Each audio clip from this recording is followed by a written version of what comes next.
Hey, I'm Shiki. This is my first time animating and telling real story, so please bear with me.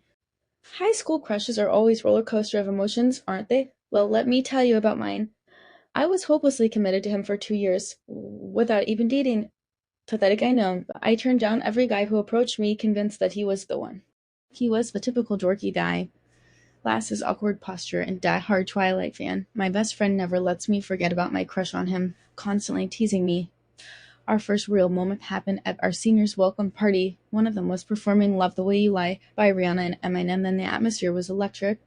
By some twist of fate, my crush was sitting right next to me. I only knew Rihanna's part, but he rapped the entire Eminem verse flawlessly, and I was impressed. The day ended, we talked a lot, we had fun.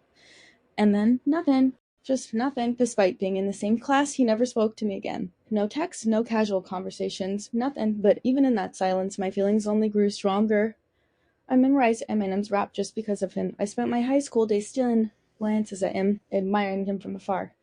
He was always asking questions in class, so I started asking more too. We both loved English lit, Wuthering Heights, Pride and Prejudice, and Twilight, especially Twilight. I was so delusional that when I read about Edward Cullen's cold hands, I convinced myself I was similar to him. Except my hands were cold because of anemia, not cause I had been vampire or something. Well, this is embarrassing. He always sat in the front row while I sat behind him, watching his broad shoulders, tiny waist, and crooked teeth. To me, he was beautiful. To my best friend, he was Komodo dragon. To anyone curious, Komodo dragon is a reptile from Indonesia. Years later, after high school ended, he finally confessed.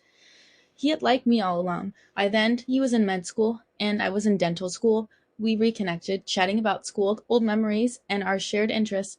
Then he admitted something surprising.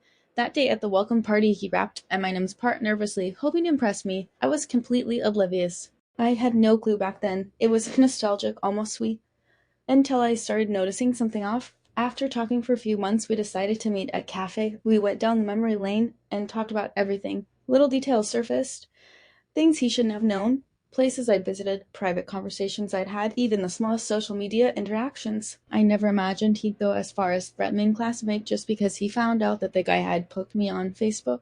Back then, poking on Facebook was a thing. He even told people that I was his bro. He had kept my favorite blue scrunchie that I thought I had lost back in high school. I used to write articles for the school notice board, and he had collected all of them, reading them nearly every day. But it didn't stop there. Later on, I discovered that he was friends with both my parents, my sister, and few of my relatives on Facebook. He even had my school name tag, which I had lost. Soon I began to worry that he might have something as bizarre as my toenail. I was freaking out. What really unsettled me, though, was the unease I felt over something small that had always seemed innocent. My best friend and I loved lollipops, but for some reason there was always lollipop in my locker.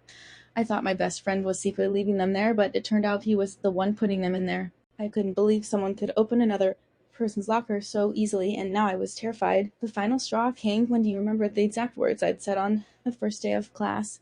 Down to the clothes I wore, that's when the panic set in. After a few days of ignoring him, he showed up at my dental school asking my seniors about me until they directed him to my class. He declared that he loved me, insisting I was overreacting and that I should give him time to explain.